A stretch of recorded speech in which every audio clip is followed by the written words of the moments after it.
16세기 중세 유럽의 지옥, The Hell.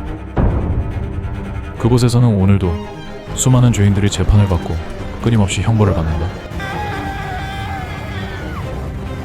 그런데 놀랍게도 그들 대부분이 입을 모아 후회하는 것이 있었으니 바로 결혼이었다.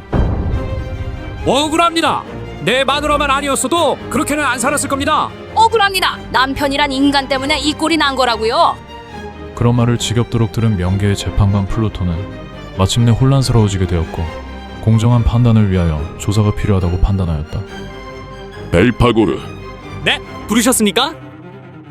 요즘 인간들은 하나같이 자신의 업보를 배우자의 탓으로 돌리고 있다. 어휴, 인간 녀석들. 핑계가 대단하군요. 하지만 핑계라고 가볍게 넘기다가 억울한 판단을 내린다면 명계의 위신에 문제가 생길 터 무시할 수만도 없다. 그렇군요. 그러니 벨파고르, 네.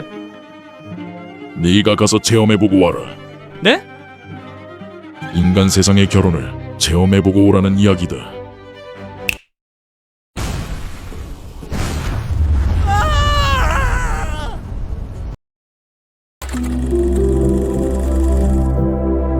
소설 영화관 구독, 좋아요 부탁합니다.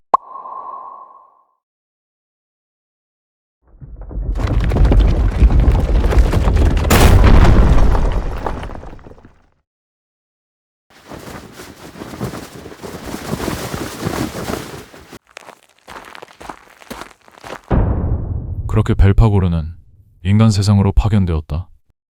이제 반드시 결혼을 한 뒤 10년 동안 인간의 삶을 강제로 체험해야만 했다.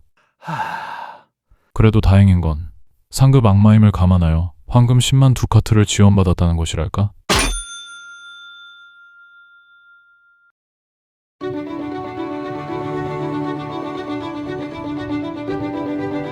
로데리고라는 스페인 태생 상인의 신분으로 이탈리아 피렌체에 입성한 그는 오뇨산티 외곽에 집을 마련하고 화려한 생활을 시작했다. 준수한 외모와 풍부한 재산으로 그는 곧 귀족 사회의 주목을 받았다. 특히 딸 많은 가난한 귀족들이 벌떼같이 몰려들었다.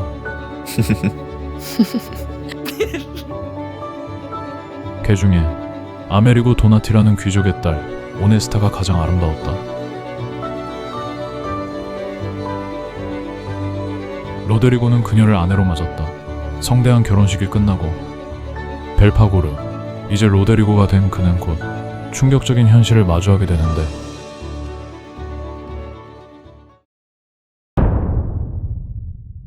로데리고. 오네스타?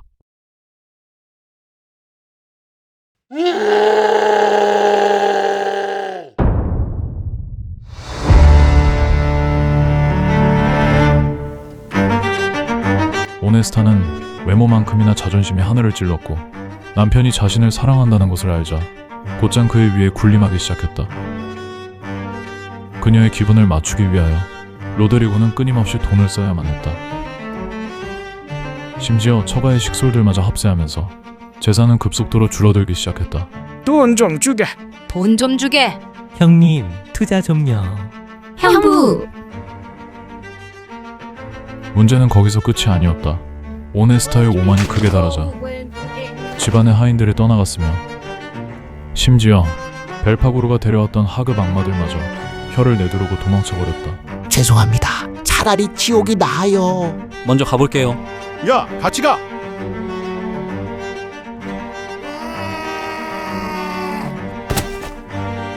과연 결혼으로 행복했던 순간들은 언제가 마지막이었을까? 아내의 끊임없는 불평과 처가 식구들의 탐욕으로 그는 말 그대로 생지옥 같은 나날을 보냈다.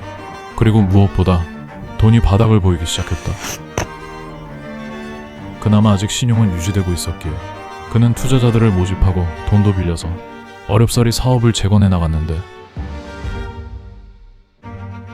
나으리 큰 처남이 도박으로 회사 돈을 말아먹었습니다. 작은 처남이 보험도 안 든 무역선을 난파시켰습니다. 으아.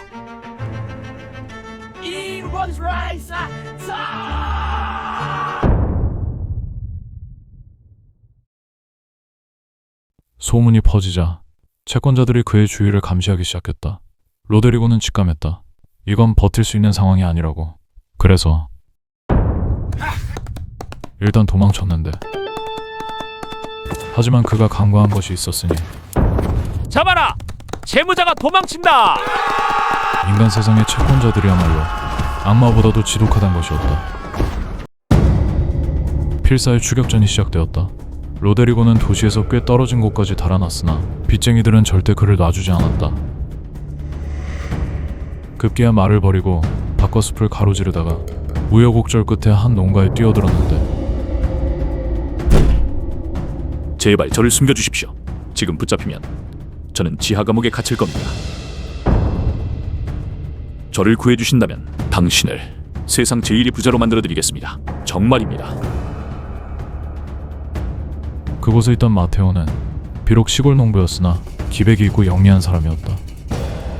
그 제안이 손해볼 리는 없다고 생각하여 로데리고를 돕기로 하였다. 그가 로데리고를 숨기고 나자 곧 빚쟁이들이 들이닥쳤다. 이보쇼, 집주인. 방금 누군가 오지 않았나요? 아니요. 근데 누군가 저쪽으로 뛰어가는 소리가 들리긴 했어요. 저쪽이다!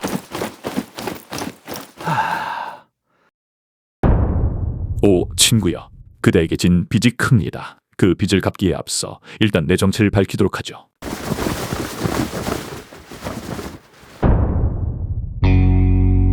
제 이름은 악마 벨파고르. 피치 못할 사정이 있어서 잠시 인간 세상에 내려와 있죠. 아, 악마라니. 하하, 겁낼 필요 없습니다. 자, 잘 들어요. 곧 근처 어딘가에서 악령이 들린 여인의 소문이 들릴 겁니다. 그러면 그게 바로 납니다. 그러면 당신은 마치 능력 있는 퇴마사처럼 행동하면서 그녀의 가족에게 돈을 요구하세요. 그리고 퇴마하는 척 내게 신호를 주면 내가 그 몸에서 빠져나가도록 하겠소이다. 그럼 당신은 한몫 단단히 챙길 수 있을 겁니다. 알았죠? 네, 알겠습니다. 그렇게 두 사람은 동업 계약을 맺었고 벨파고르는 자취를 감추었다.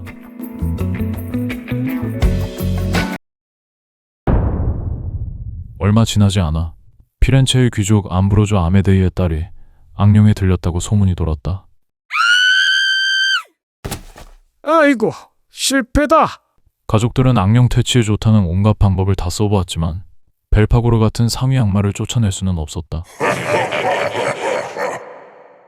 그러자 마침내 마테오가 나타나서는 제가 악마 퇴치의 전문가입니다. 전력을 다해 따님을 구해드리죠. 대신 저에게 500플로린을 주셔야 합니다. 퇴치만 해준다면야 당연히 그리 아니다! 계약이 성사되자 마테오는 악령이 든 딸에게 다가가 조용히 속삭였다. 로데리고, 나 마테오다. 지금이다. 떠나라. 알았다. 나간다. 근데 멍청아. 고작 500플로린이 뭐냐. 좀 크게 불렀어야지. 휴. 내가 한 번 더 기회를 주마. 며칠 후에 이번에는 이 나라 공주에게 빙의하겠다. 왕에게라면 눈치 보지 않고 큰 돈을 요구할 수 있겠지? 그래. 그럼 일단 나는 간다. 다음 순간 귀족의 딸은 정신을 되찾았고 곁에서 지켜본 가족들과 하인들은 경이로움으로 가득 찼다. 그리고 얼마 후 정말로 나폴리의 공주가 악령에 들렸다는 소문이 퍼졌다. 온갖 테마의식을 동원했으나 모두 실패였다. 그러자 이번에도 마테오가 기다렸다는 듯 나타났고, 제가 테마 전문입니다. 부탁하노라!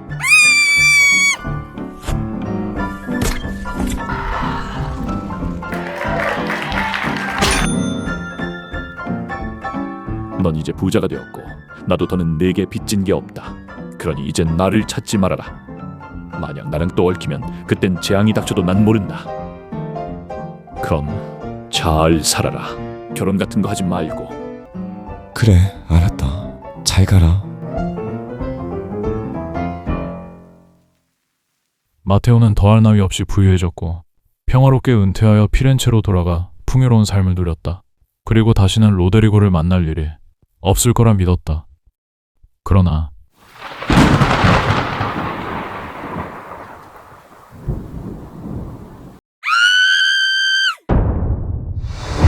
얼마 뒤 프랑스 왕 루이의 딸이 악령에 들렸다.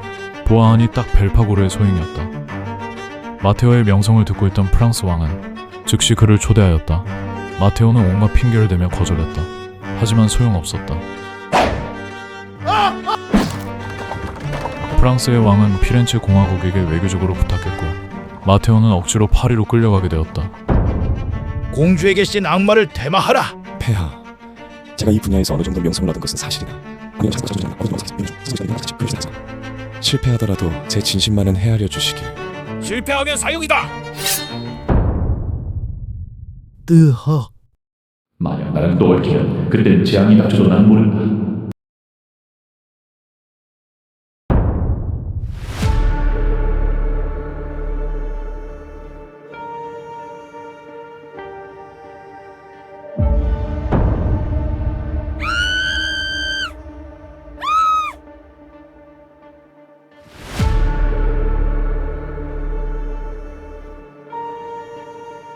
로데리고, 제발 나가다오. 내 목숨이 위태롭다. 뭐라고? 이런 욕심쟁이 같으니라고.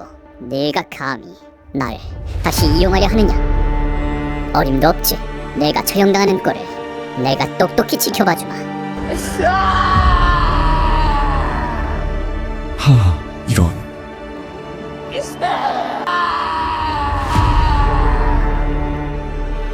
어쩔 수 없군. 미안하다. 로데리고. 다음 순간 마테오는 십자가를 번쩍 치켜들었다.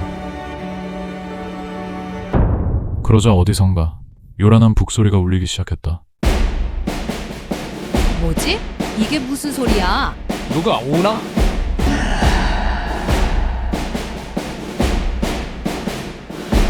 이게 대체 무슨 일이냐? 저 소리는 대체 뭐야? 사실 마테오가 부탁해둔 것이었다. 십자가를 들어올리면 북을 올려달라고. 그는 마침내 말했다. 로데리고, 당신의 아내가 오고 있어요. 뭐? 내 마누라가 오고 있다고?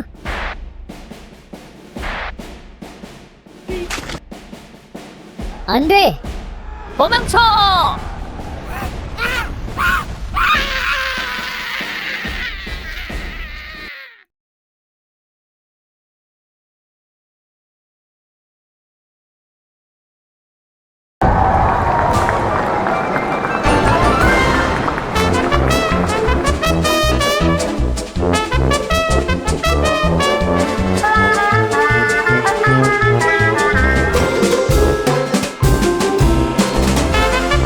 벨파고르는 지옥으로 돌아가서 결혼이라는 것이 얼마나 끔찍한 일인지를 생생히 보고하였고 플루토는 가엾은 눈으로 고개를 끄덕였다.